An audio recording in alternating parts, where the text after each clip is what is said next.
Hello mga kawanes, narito naman ang iyong kawanes. Mayroon naman akong ibabahagi sa inyo. Patungkol pa ito sa baptism, no? Kung gaano kahalaga ang na malaman natin na there is no baptism of newborn babies at mga baby na hindi pa nakakaunawa. So as the Bible says, no, mahalaga talaga, the Bible is very very consistent na mahalaga talaga yung repentance, faith, repentance bago tayo magpa-bautismo. So ang mga baby maliwanag na hindi pa sila nakakaunawa sa mga bagay. So hindi nila alam kung ano yung kasalanan at ano yung matuwid na bagay. So they cannot also repent and they cannot also ask for forgiveness from the Lord, no? And they don't have the ability to surrender their lives, no? So when it comes to baptism, no, sabi doon sa Acts 2:38, repent and be baptized. Ibig sabihin, napakahalaga talaga na yung repentance naroon bago tayo magpabautismo. Kasi kung magpabautismo tayo without the true repentance, kung wala yung tunay na pagsisisi, our baptism will be invalid.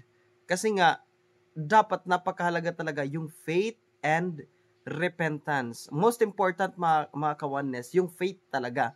Because faith, kung naroon talaga ating pananampalataya sa Panginoon, it will lead us to repentance, no? Kasi yung faith that pleases God.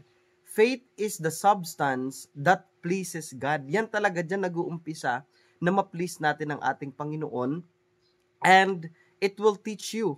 That faith will teach you, will help you to repent truly, sincerely to the Lord.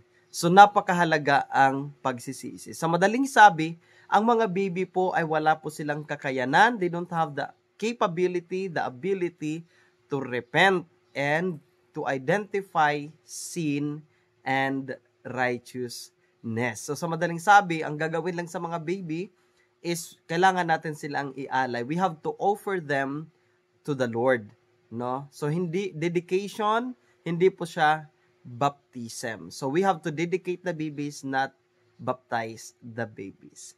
So 'di ba kahit man nung panahon ni John the Baptist, ang sabi ni John the Baptist, kayo ay binabautismohan ko sa pagsisisi.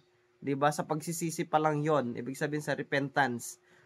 So, yung baptism naman natin ngayon is ito yung cleansing. Ito yung paglilinis ng ating mga kasalanan. Truly, washed out talaga. Wash away talaga lahat ng kasalanan. So, hanggang dyan lang mga kawanes. God bless. And if you have comments, and if you want to share something about baptism of the babies and baptism, yung tunay na baptism, you can comment down, and then you can put your argument if you disagree with my statement. So God bless mga kawanes, at pagpalain tayo lahat ng Panginoon.